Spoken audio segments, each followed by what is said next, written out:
भगवान श्री राम का जीवन चरित्र केवल एक कथा नहीं, बल्कि आदर्श जीवन जीने का एक संपूर्ण दर्शन है। वाल्मीकि रामायण और तुलसीदास कृत रामचरितमानस के आधार पर प्रभु श्री राम की ये पावन गाथा मानव जाति के लिए त्याग, धैर्य और धर्म का मार्ग प्रशस्त करती है। त्रेता युग में जब पृथ्वी पर असुर राज रावण का अत्याचार बढ़ गया और धर्म की हानि होने लगी, तब देवताओं की प्रार्थना पर भगवान विष्णु ने अयोध्या के राजा दशरथ के ज्येष्ठ पुत्र के रूप में अवतार लिया। राजा दशरथ की 3 रानियां थीं, कौशल्या, कैकेयी और सुमित्रा। श्रृंगी ऋषि द्वारा किए गए पुत्रकामेष्टि यज्ञ के प्रताप से 4 पुत्रों का जन्म हुआ, राम, भरत, लक्ष्मण और शत्रुघ्न। श्री राम बचपन से ही अत्यंत शांत, तेजस्वी और आज्ञाकारी थे। चारों भाइयों में अगाध प्रेम था। उनकी शिक्षा दीक्षा कुलगुरु वशिष्ठ के आश्रम में हुई, जहां उन्होंने वेदों के साथ साथ शस्त्र विद्या में भी निपुणता प्राप्त की। इसी काल में ऋषि विश्वामित्र राजा दशरथ के द्वार पर आए और अपने यज्ञ की रक्षा हेतु राम और लक्ष्मण को मान लिया। विश्वामित्र के साथ जाकर श्री राम ने ताड़का और सुबाहु जैसे राक्षसों का वध किया और अहिल्या का उद्धार किया।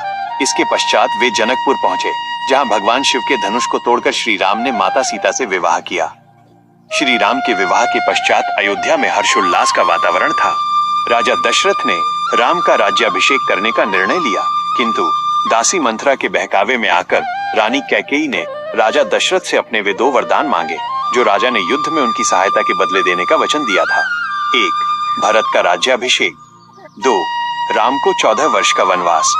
रघुकुल की रीति प्राण जाए पर वचन न जाए को निभाने के लिए श्री राम ने सहर्ष वनवास स्वीकार किया। उनके साथ माता सीता और भाई लक्ष्मण भी वन की ओर प्रस्थान कर गए। पुत्र वियोग में राजा दशरथ ने प्राण त्याग दिए।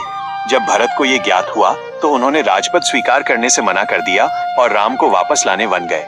चित्रकूट में भेंट होने पर राम ने पिता की आज्ञा को सर्वोपरि माना, जिसके बाद भरत उनकी चरण पादुकाएं लेकर अयोध्या लौटे और उन्हें सिंहासन पर रखकर सेवक की भांति राज्य का संचालन किया। वनवास के दौरान श्री राम अनेक ऋषियों के आश्रम गए और राक्षसों का विनाश कर संतों को निर्भय किया। अंततः वे गोदावरी तट पर पंचवटी में निवास करने लगे। यहाँ रावण की बहन शूर्पणखा आई और राम लक्ष्मण को रिझाने का प्रयास किया। लक्ष्मण द्वारा उसकी नाक काटे जाने पर उसने रावण को भड़काया।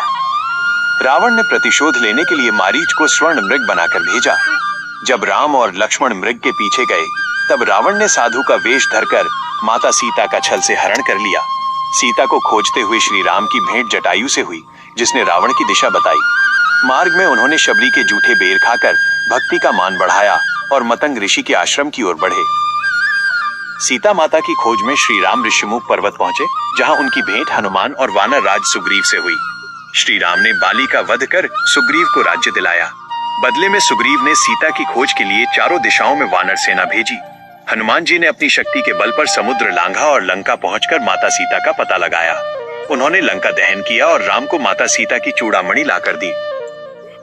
हनुमान जी से सूचना पाकर श्री राम ने वानर सेना के साथ समुद्र तट पर डेरा डाला। नल और नील की सहायता से समुद्र पर राम सेतु का निर्माण हुआ। लंका पहुंचकर श्री राम ने शांति का अंतिम प्रस्ताव भेजा, जिसे रावण ने ठुकरा दिया। इसके बाद भीषण युद्ध हुआ। लक्ष्मण और मेघनाद के युद्ध में लक्ष्मण मूर्छित हुए, जिन्हें हनुमान जी संजीवनी बूटी लाकर पुनर्जीवित किया। कुंभकर्ण और मेघनाद जैसे बलशाली योद्धाओं के वध के पश्चात अंत में राम और रावण का महायुद्ध हुआ। विभीषण की सहायता से राम ने रावण की नाभि में अग्नि बाण चलाकर उसका अंत किया। यह विजय बुराई पर अच्छाई की और अधर्म पर धर्म की जीत का प्रतीक बनी। 14 वर्ष का वनवास पूर्ण कर श्री राम अयोध्या लौटे, जहां उनका भव्य राज्याभिषेक हुआ। उनके शासन को राम राज्य कहा गया, जहां कोई दुखी नहीं था, सभी धर्म का पालन करते थे और प्रकृति भी अनुकूल थी। भगवान राम का चरित्र हमें सिखाता है कि कठिन से कठिन परिस्थिति में भी अपनी मर्यादा और धर्म का परित्याग नहीं करना चाहिए। वे एक आदर्श पुत्र, आदर्श भाई, आदर्श पति और एक न्यायप्रिय राजा के रूप में युगों युगों तक वंदनीय रहेंगे।